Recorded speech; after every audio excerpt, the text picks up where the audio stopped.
Afternoon, everyone. Thank you for joining us. I'm Dora Muhammad, Congregation Engagement Director at the Virginia Interfaith Center for Public Policy.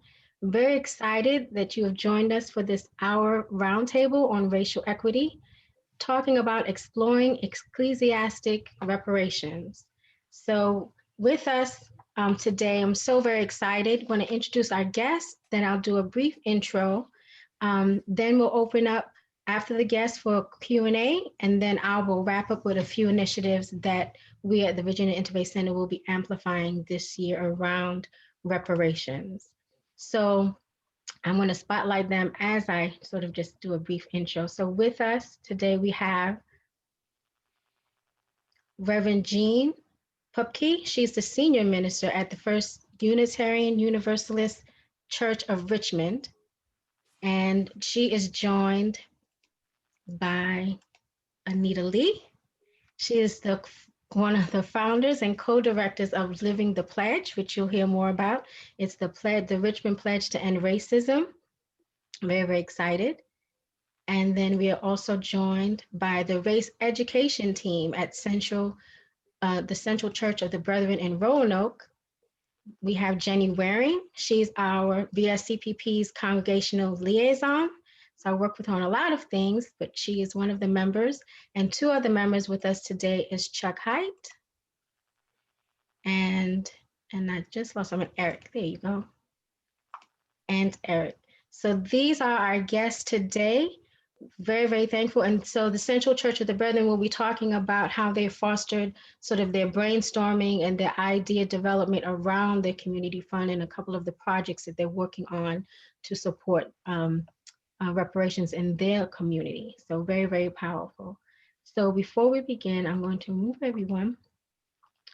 And so if those of you who may be familiar with, or may not be, it has become popular through Jamar Tisby's books, The Color of Compromise, The Truth About America's Complicity in Racism. He mentions ecclesiastic reparations and gives different examples from it.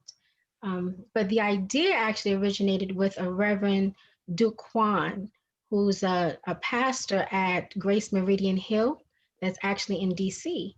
And I found a wonderful quote from him that I just sort of want to set the tone for what we're talking about today. He says, when it comes to our racial sins, there's no place the church is more obligated to pursue this ministry of repair than in the church itself. In other words, we need to be seeking ecclesiastical reparations, church reparations. What does that mean? What does that look like? First, church reparations means changing our vocabulary. It means introducing the language of repair in all of our conversations about race. Let's no longer talk about reconciliation without also talking about repentance. And let's no longer talk about repentance without also talking about repair. And so I'm very excited to have this conversation.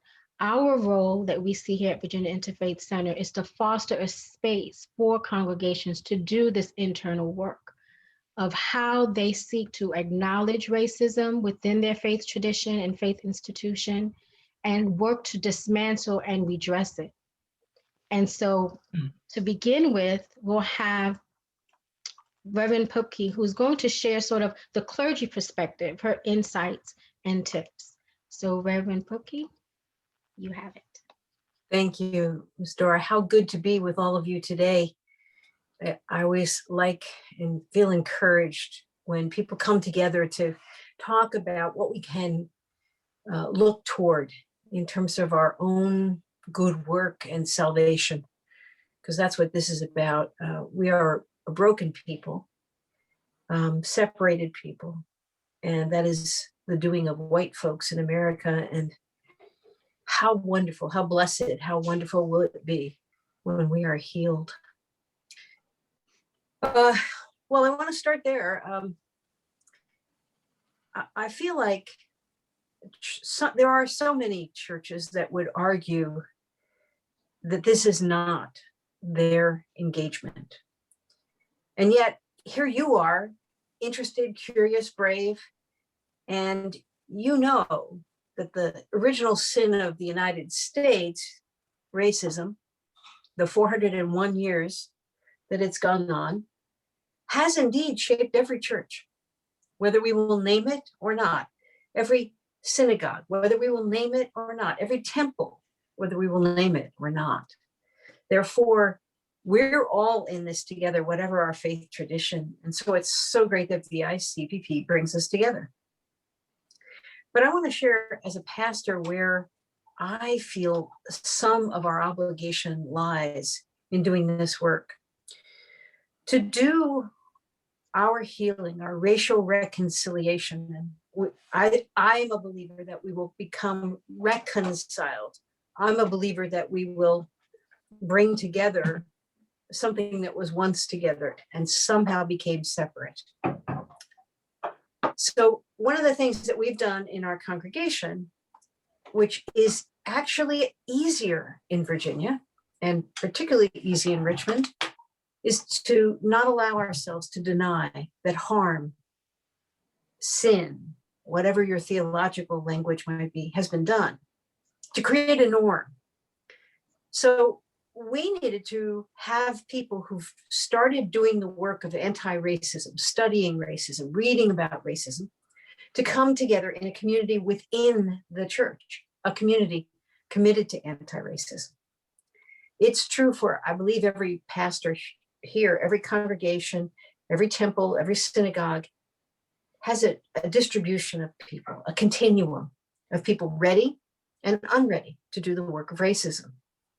As a pastor, one of the things that we've got to think about as a religious leader, we need to protect those who are undertaking the work of racism from the disbelief that's all around them, from people who say it's not that bad, people who say slavery ended, racism is over, whatever their analysis may be. We need to protect that advocate group. The second thing that we really need to do is to take apart what the resources of the church are to help support those and people of color in our congregation. Now, I know religious communities that are all white. They also tend to be quite older. And sometimes I'll hear a pastor discussing how his church is getting very old and young people aren't coming. I believe part of the reason young people aren't coming to church, aren't coming to religious communities, is because they have the eyes to see that there is a lack of commitment to racial reconciliation, and they want no part of any place that doesn't walk its talk. So if we do this, we'll be calling everyone into the work, and not everyone will come. Jesus had a little bit to say about that. We need to remember that this work is going to invite us to become people used to being uncomfortable. And that's the real hard part of this work. Can we, as a community, start to raise our own consciousness and awareness and recognize that in order for things to be made right, for the road to be leveled, for access to occur, for harm to be stopped, for restitution to begin, to restore things as they ought to be, whatever your theology about that. But if that's going to happen, we're going to have a real challenge. So let me tell you a story about us. When I first came to my congregation in 2006, the congregation I serve is in Richmond, just outside of downtown. And it's been there since 1830. Well, it's been various places. It's existed since 1830. So it's a typical Richmond church, old, very historically white, until after World War II, when they really set about the challenge of working on this.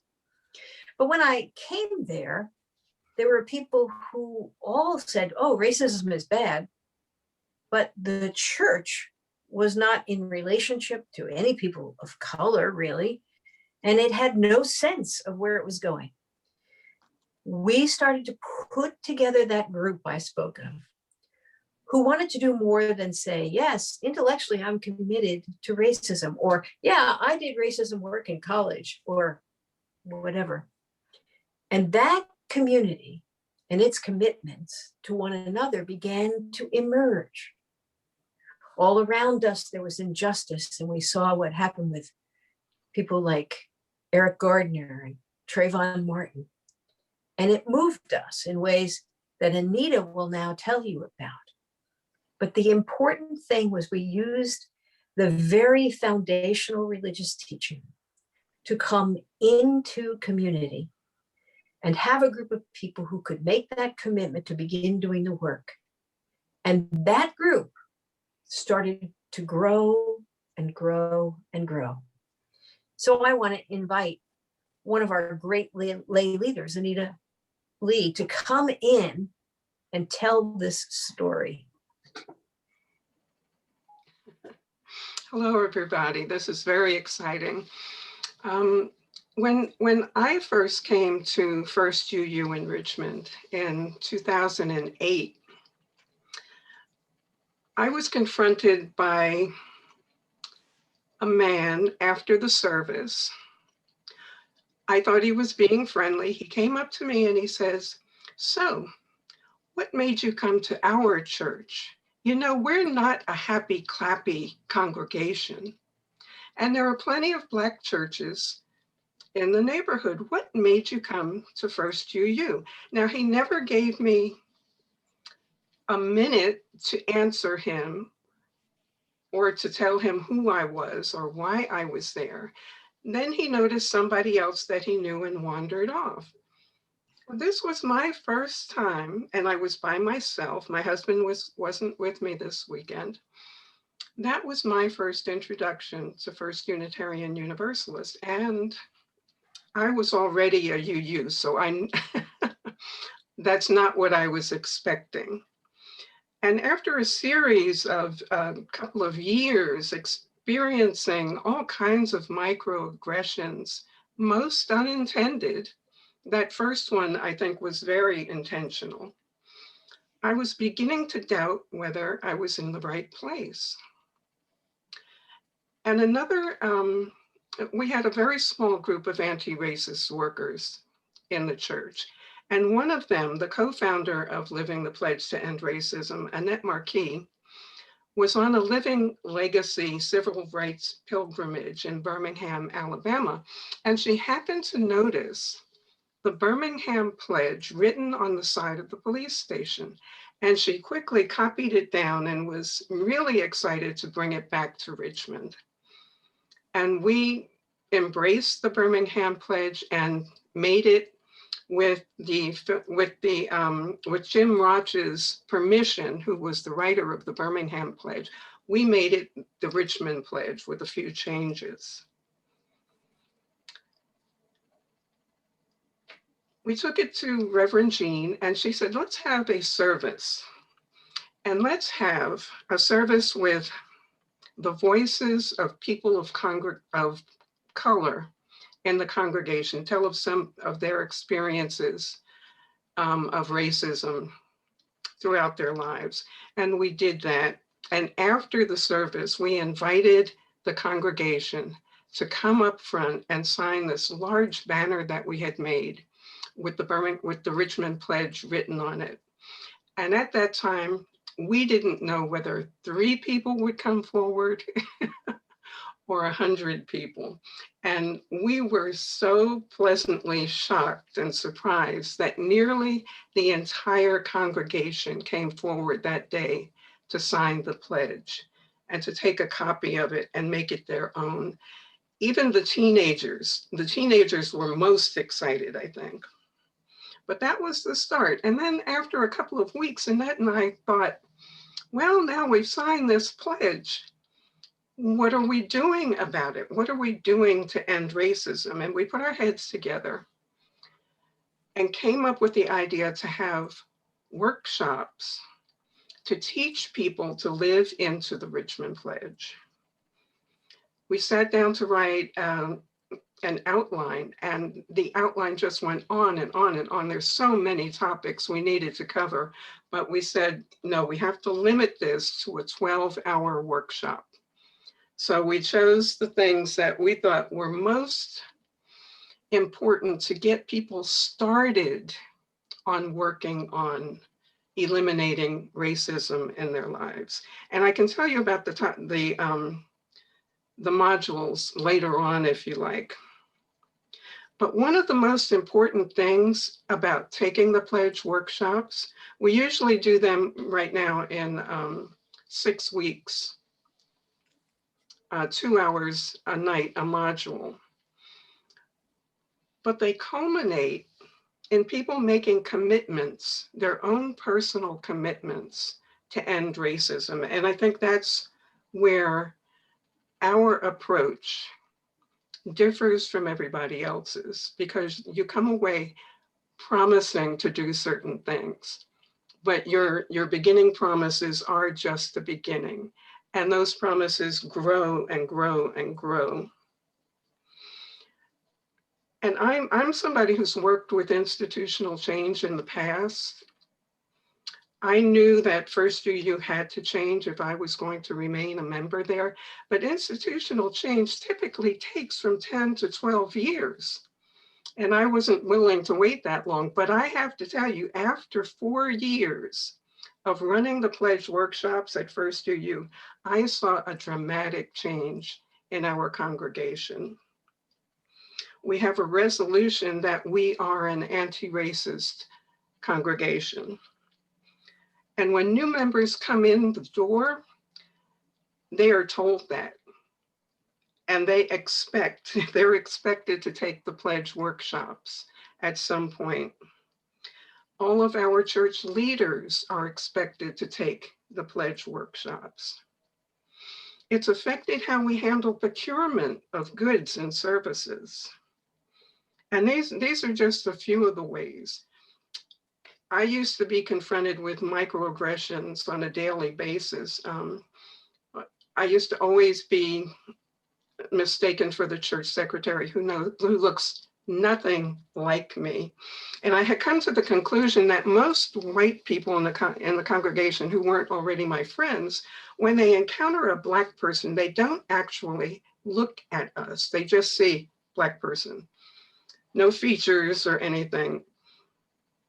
And the people who have gone through the workshops no longer do this. People have told me that they can't believe they didn't see the racism that was going on around them in their lives every day. They don't believe the racist acts that they were committing, even though they don't consider themselves racist. We've all been raised in a racist society, Black people and white people. You can't help but commit some racist acts. And people tell me, once you begin to open your eyes and see it, you can't unsee it. It begins for them a whole new way of life. And that to me is one of the most important things, having people recognize racism when they see it, when it's all around them. To date, we have over 360 graduates of the workshop in the Richmond area. One of the most exciting things to me, we developed this for our church. It is now in over 25 congregations in other states, from California to Washington State, Ohio, Massachusetts, and it's growing, especially now since COVID put us all on lockdown. These used to be all in-person workshops, so we could only really handle people from the Richmond area. We've been forced to convert our workshops to online workshops. Now we can train people all over the country, and we can train other congregations to have their own workshops in their congregations. So it was a lot of work putting it online, but it's the best thing we've ever done. We have more access to people than we've ever had before. And I think that's just wonderful. Let me give you an example of some of the commitments that people have made. We have a lot of older congregants who aren't going to get out in the streets and protest at Black Lives Matter rallies.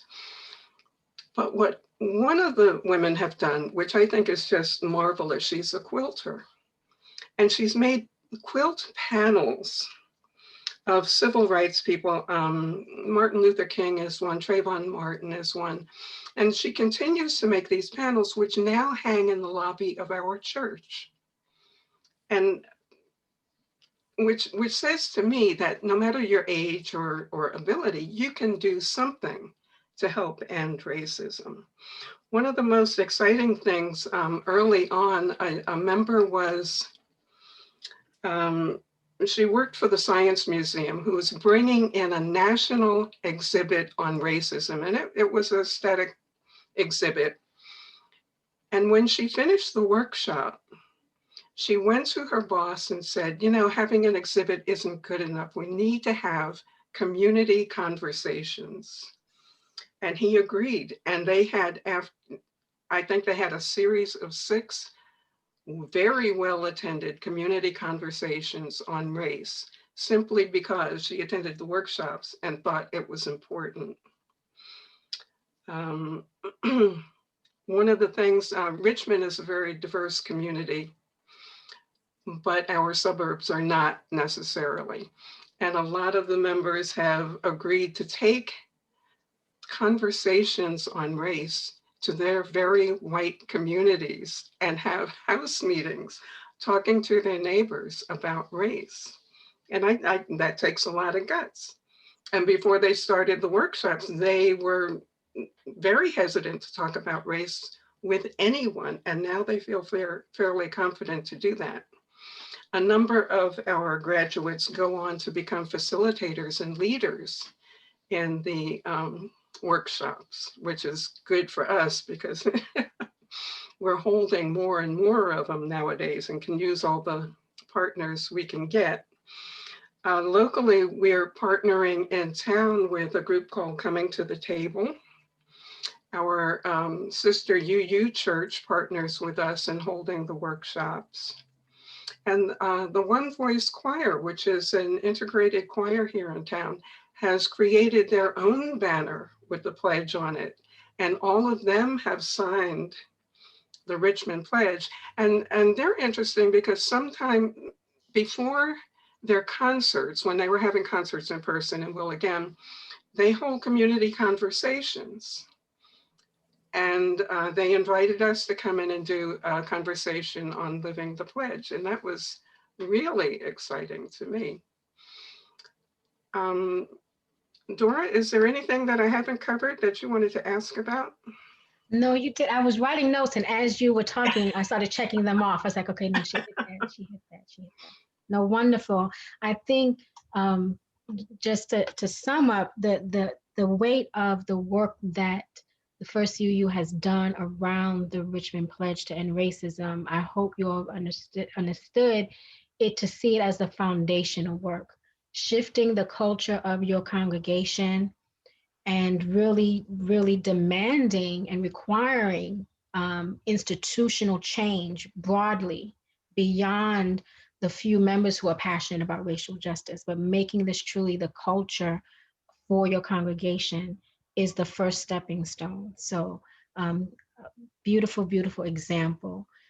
So with that, Jenny, are you ready? I'm going to shift to Jenny. Sort of as we, again, moving it further now, as we talk about, then now you have these wonderful words and inspiration and movement, and it's always the what's next. What do we actually do? And so, Jenny, you have the floor now. You can talk about sort of, again, the progression and the impact of your work in the journey. Yes. Why did you mute yourself? Okay, hold on. There you go. I muted myself because I had a dog that I didn't want to start barking in the middle of someone else's presentation.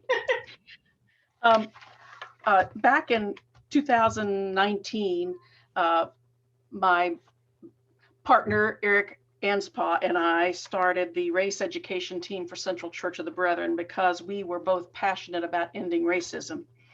And we worked toward that, worked in that direction during 2019. And then we were about to market ourselves to other churches to talk about how good Christians could still be racist, much as Anita said. Then George Floyd died, and Chuck joined with us. We wrote an editorial to the Roanoke paper. And then we felt a need to do something. So we did a Color of Compromise book study, the Color of Compromise that Dora mentioned.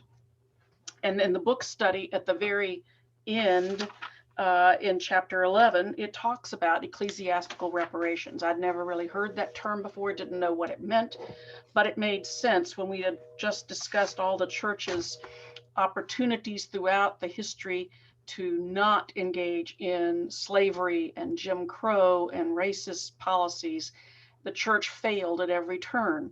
So it only made sense that some of the reparations should occur through the church. So that led us to, well, it led one of our book study members, who's also a part of our witness team, to think about, when he heard a story on NPR to talk about that students in low-income schools that were mostly Black were having a really hard time during the pandemic because they were at home and they didn't have many books at home. They, unlike a lot of more affluent children who have a whole library of books at home, they didn't have books at home. So we partnered up with a local elementary school, and they had 302 students, and we decided we were going to give each student 3 books for Christmas. And the books we tailored to their reading level so that each student got books that were at their reading level. And we tailored the books to have Black characters so that the children were reading about people like them, people that looked like them. And that was one of our projects. But this last session in Color of Compromise, we spent a long time in our discussion on that session brainstorming ecclesiastical reparations. And in that brainstorm, we came up with several ideas, but one of which we are trying to move forward with. And before I turn it over to Chuck to talk about his idea, I want to say that we had a conversation yesterday with a Black retired pastor in our area in Roanoke, who is been a pastor for more than 40 years and has gained the respect of the white and the Black communities. And we were talking to him and thinking about this project not having a name called reparations. And he said, no, keep the name. It is very important to what you're doing. So now I'm going to turn it over to Chuck. Thank you, Jenny. I think what we came to realize is that it was all, or at least from my point of view, it was all well and good for us to donate to the library of the predominantly Black elementary school. And it certainly was a welcome gesture. But I felt that what might be needed is to raise funds from not only our church, but a variety of churches in the downtown Roanoke area, and set up a sort of reparations fund and not dictate the terms of that fund, but to just say, this is a reparations fund to help renew and restore and make amends for some of the injustices that have occurred over the years in downtown Roanoke. And it's up to you to decide how to use it. You know, we don't know the best thing necessarily for your community. And I sort of got inspired by that by a brethren pastor who founded a independent project called the New Community Project, where he works with indigenous communities all over the world who need help. And he does very small projects. And one of the things he does is he listens to them and doesn't dictate what he thinks they need. He listens to what they want. And one of the communities told him once that they had previously been visited by someone who was going to donate tractors to their community, a huge number of tractors to help with their farming methods. And the tractors arrived and they were never used because what the people really needed was more water buffalo to help them with their farming. And so David went about trying to help that effort rather than tell them what was needed. So I think as we're moving along that path, we're beginning to explore with some of our contacts in the Black community, what would be a way to set up a fund, how would it be used, how would funds be accessed, that sort of thing. So we're at the beginning stages of that.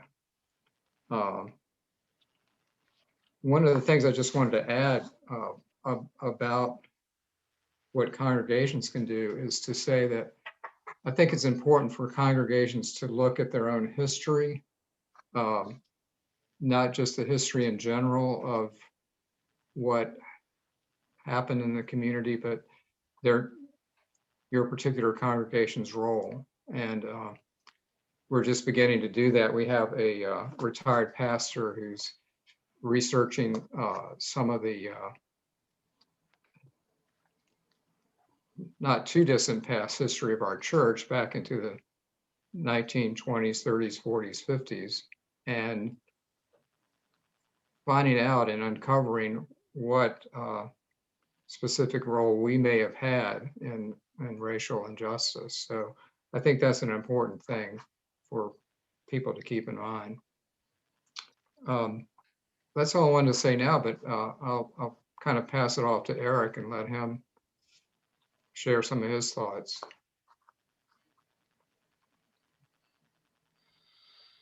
Thanks, Jenny. Thank you, Chuck. Jenny and Chuck have covered it pretty well. I guess what I'd like to share isn't so much about the reparations piece, but it has a direct connection. As I continue to grow and learn about my own racism and how the church has been and I believe still continues to be complicit in racism, I'm drawn to scripture. I'm reminded of the creation story and Genesis 1:26 in particular, where the scripture reminds us that all of God's children are created in the image of God in the Imago Dei. Doesn't say that part of us are, others aren't. And I know how we can twist scripture and have twisted scripture to come up with the understanding that some of God's people are better than other God's people, but I don't read the scripture that way. I believe God's children are all created in God's image, irregardless of color or class or caste, however you may say that. I'm also fully aware and growing even more aware. I can't say I'm fully aware and growing more aware. I'm growing more aware of the question that was asked of Jesus that's recorded for us in Matthew 22. And I'd like to just read it as part of my contribution to this conversation. This is from the New Revised Standard Version, Matthew 22, Jesus responding to a question. Teacher, which commandment in the law is the greatest? Jesus said to him, you shall love the Lord your God with all your heart, with all your soul, with all your mind. This is the greatest and first commandment. Then I think the questioner got more than he or she asked for. And a second is like it. You shall love your neighbor as yourself. On these two commandments hang all the laws and the prophets. I believe, and I'm growing in my awareness, that as we seek to dismantle racism, as we seek to move towards, as Jenny and Chuck have both alluded to, for our congregation and sister and brother congregations in the Roanoke City area, towards a form of making reparations, it's both a hard issue and it's also a programmatic issue. You know, we're working at the programmatic side of that, but I think we are because our hearts are in it and our hearts are in the right place. And so I'm just praying and hoping that as we continue to sense the voice of God and the call of God upon our lives, the three of us and our congregation, and begin to have these conversations with other churches about making reparations in a variety of, I'm sure, a variety of different ways, that God will be pleased. And we will have continued to grow in our understanding of what it means to love our neighbor as we love God and as we love ourselves. Thank you. Dora, if I could jump back in. Yes, give me 1 second. There you go. I just wanted to say that Jamar Tisby's book, for any of you that want to have a discussion with your church about racism and the church's role in slavery, in pre-revolution, post-revolution, during the Civil War, post-Civil War, Jim Crow, post-civil rights. This is a great series, and it comes with a video with each chapter that you can show it. It makes for a great book study.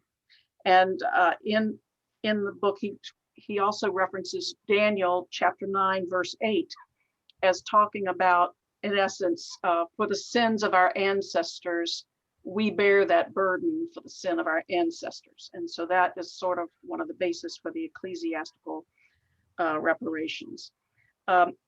Also, he mentions, and I think it's something we repeated several times in our first book study, you first have to have truth, then you must have confession, then you must have repentance, then you must have reconciliation, and then you must have repair. And the repair is the reparations part. So the way Jamar Tisby talks about it and the way we have viewed it is ecclesiastical reparations can come in many different forms. And it can come from something as simple as we said, the book that we gave to the elementary school for students that are low income and don't have books at home, to this fund that Chuck has envisioned where we ask white churches to join together with us in providing a fund that we can then turn over to the Black community in the appropriate way to let them administer in the way they see fit. Our conversation yesterday led us to think about a thing called the Roanoke Collaboration, which is a group of folks who are gathering funding to distribute to organizations in our community that are geared to helping endangered youth that fall between the cracks, youth that don't go to church, that aren't in a youth group. And so that was something that we were very interested in. We are very interested in pursuing this. This is new in our journey. I saw one question that was, I believe from Kelly Derrick, my neighbor, about what is our definition of ecclesiastical reparations. And I don't know that Jamar Tisby says it other than it is reparations from the church because the church has been complicit in slavery and in racism and in oppression of the Black community. So I think reparations can be whatever you want to call it. And with that, I'll end. Thank you. No, thank you. So before we open up, if you have questions, if you can raise your hand at the bottom, there's the reactions they've now added it to raise your hand, because before it was in an obscure place, but at the very bottom, you can click to raise your hand, and then I will call on you. And before we do that, I'm going to actually go ahead and mention the two initiatives that the center will be supporting. One is, let me share my screen, which really is important in that part of, if you heard what the Central Church of the Brethren team talked about, is their collaboration and working and connecting with the Black church and sort of Black clergy in the Black community. And so one of our affiliates, Virginia Interfaith Affiliates, is the Baptist General Convention of Virginia. And so they have an initiative called Sacred Spaces, which is about researching and documenting the history of Black churches and Black cemeteries, those sort of historic places that perhaps can be officially marked as historical landmarks, but so much of our history is not recorded. And so they have started this immense initiative. And so we'll begin to share information about that and those churches that may be involved in it. So if you all have any in your community, this would be a wonderful opportunity to connect with them in this process of preserving and restoring historic Black churches and structures. And the second one I was connected with last fall at the Virginia Interfaith Center. Beginning of 2020, we began, they instituted an incentive for all staff. It's a first-time home buyers benefit where they contribute and help with the down payment. And so I am coming to you live from my home that I was able to purchase with the help of my employer. However, in Virginia, that is not typical. And there was so much resistance. And if I had not had a loan officer that really pursued that and knew how to do it, and I recognize it as being unique, but I should not be the exception. And so the Virginia Poverty Law Center has several initiatives around reparations. And so I shared with them my experiences with home ownership, because there is a collaborative in Richmond that has started a fund called the Jubilee Fund, and around home ownership and helping with first-time home buyers. And I shared with them the challenges that's in Virginia's policies. And so that will be one of the sort of the policy areas that we're seeking to engage with, to remove the barriers, to make it easier for congregations and individuals and businesses and corporations who want to establish funds and want to have these kinds of investments into the lives of Black people in Virginia and have it work smoothly. And so there's some credit reparations, tuition relief, the Virginia Poverty Law Center, because they have lawyers, they do a lot of litigation. So we'll do more education around it, but we'll definitely be partnering with them around their advocacy efforts. So I just wanted to put those two things out there that definitely will begin to amplify this year. And so now I want to open it up for questions. I see, okay, so someone dropped a question in the chat box, and then I will preview and go through the hands that I see. For Anita, someone asked, what are some of the titles of the Living the Pledge workshops? Thanks. Okay, we start off with Foundations for Understanding, and it explores the participants' own backgrounds, their customs, their traditions. It talks about things like, when did you first realize that people were different from you, that there were other races? And we do most of the work in the workshops in small groups of 6 to 8. So this is a way for people to start to become familiar with one another and to learn to trust one another. The second one is recognizing and confronting bias. The third one is microaggressions and learning to speak up. Some of you may recognize Speak Up. It's a program of the Southern Poverty Law Center.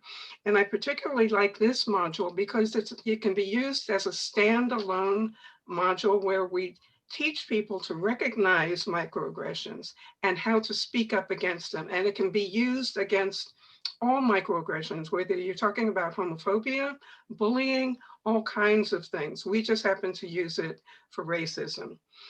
The next one is structural and institutional racism. The next one is the movement for Black lives. And the last one, we spend a lot of time working on our own personal commitments to ending racism. There are a lot of other things that we could be talking about, but like I said, we had to limit it to 12 hours. And this is to give people a beginning of their journey. They should go on and continue reading and educating themselves. This is the beginning, get their foot in the door. Next, we have a question from Doug Jolly. You can unmute yourself now. Yep. Okay, thank you. I want to thank you guys for sharing what you have. It's really helpful to hear someone who's down the road and looking back. I would characterize our congregation as at the beginning of the road, trying to look forward. And one of the concerns, and I'm curious how you dealt with this up front and ongoing, in an ongoing way, is the concern that you would create division and conflict within your membership. And did that result in people actually leaving the church as this movement started gaining momentum?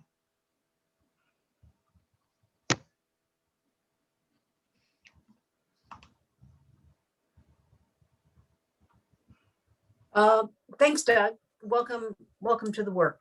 We're so glad that you're there. The challenge is going to be about an arising conflict.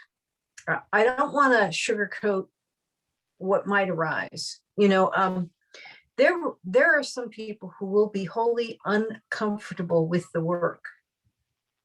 But if you in your tradition are convinced that to follow Jesus requires this, how can you establish a way to invite people in? How can you talk about the celebration and the joy that there will be, lifting up and ending the power of racism in the congregation? And this is the big resistance to doing racism work, is discomfort of white folks. That's the big, you know, there's lots of words for it, doesn't matter, but there will be resistance. That's why you need to have your pastor on board. You need to have that group of leaders. You need to bring trusted leaders into that group. You need to keep expanding it and continue to have them witness, but you can't do this work at the speed of the least awake and concerned people. You have to do this work at the speed of the leaders who are testifying to the work that can be done. And that's the hard part, because your pastor will have to protect that group at the risk of the pastor's own situation. The pastor's going to have to sit down with all those people who are upset and say, let's talk. Can we create room for these people to do this work? Do you believe that these people are called to do this work? Let's listen to them and see what we might learn. Let's believe. And usually what happens is the integrity and the commitment of the people in the leadership group will bring around most of the church. Some others will disappear. And I'll just say this right out. It's going to affect, to some extent, the unity of the congregation and potentially its finances. But that is part of the reparations, isn't it? To come to clarity around the need for racial reconciliation. And I know you can do this, we can all do this, but it will not be easy. So you should put everybody here on speed dial. And when it gets tough, you call us up. I want to add to that. We did have 2 families leave our congregation. One pretty much said that was the reason. The other, we pretty much guessed that was the reason. But as I've been studying this racism issue and in the church particularly, I think the way to bring it up is to start preaching about the gospel of Jesus. If you start in the Gospels and you teach the Jesus stories and you teach what he said and sort of bring a racial into it, to recognize that they go together, how can people then say that they are following Jesus if you're not going to follow the gospel stories that includes us all, each of us made in God's image. Excellent. So there's a question in the chat by Reverend Foltz. Is there any consideration in encouraging people to enter co-signing mortgages to help with credit? So the credit reparations that I referred to that the Virginia Poverty Law Center is working on, I'm just going to read from their presentation that they did in the summit last week. It does not encourage that. They're actually very bold. One is eliminating the practice of risk-based pricing, in which lenders charge higher rates to the consumers based on their credit scores.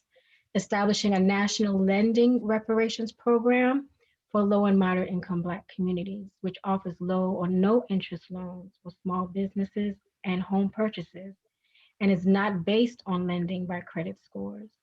There's a similar proposal that was enacted by PolicyLink, and it sort of creates a special purpose credit program that's allowed currently under the Equal Credit Opportunity Act. As part of the public option credit registry proposed, developing a credit scoring model that actively takes past and present discrimination into account and is intentionally designed to reduce racial disparities in the wake of George Floyd. And so there's a lot more. Some of it is dealing with the banks. Again, because the Poverty Law Center deals a lot with litigation, they have a very strong platform about really what requiring banks and corporations to do as it refers to credit. But those are some of the elements of their credit reparations. And then we have a question from Casey. You can unmute yourself now. Kate, thank you. Yeah, no worries. I'm curious in this work where you all have encountered or what advice you have for maybe larger scale situations. So right now I'm part, and there's a couple of other folks from my community on the call. We're part of a collection of Episcopal churches that are coming together in maybe a merger, maybe a new ministry, maybe a new way of being. We're exploring that, but we have multiple campuses between these 4 different churches. At least 2 of the campuses are intimately tied, either are on plantation land that was donated directly to, the church.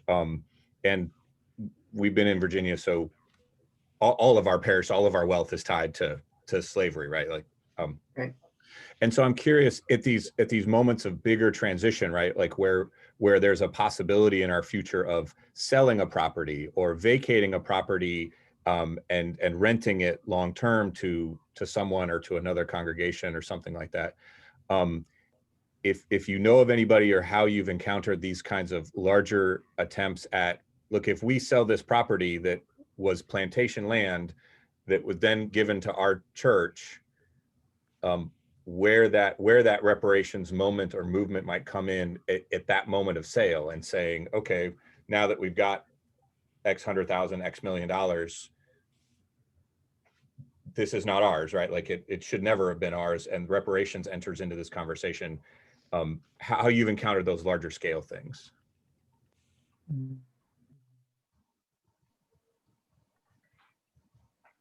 Crickets, we haven't encountered anything like that. I haven't yet either, but I do know that the collective of pastors in Richmond, I forgot and neglected, so please apologize. One of the driving forces of that is the former co-director for Virginia Interfaith Center, Reverend Rodney Hunter. They have discussed that, and so I can come back with an answer for you. I wanted to just verify, when you talked about the collective, is this in Alexandria? Is with Juanita Alera? He says yes. Okay. So I wrote it down as something to look into. That's a very interesting proposition. So, Jean, I think you were going to say something. Well, first of all, I was just going to congratulate and recognize that as you are making a transition, you are also thinking about the justice implications. Our congregation rests on a plantation land taken from indigenous people. So we have ill-gotten gains. And so one of the things that we should all start to think about is the investment aspect. I think for most congregations, if you started to say that you wanted to release your assets to put them into justice work, that's not the first place to start. The first place to start is using your funds so that people of color in your community will have the support they need to attend events where other people of color might be gathering and talking about these issues.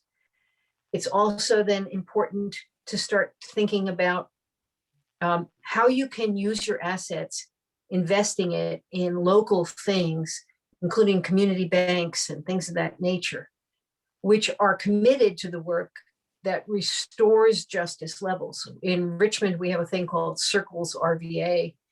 And these are people who work together to recognize that there are strong folks who have grown up in poverty or arrived in poverty who wish to come out of poverty.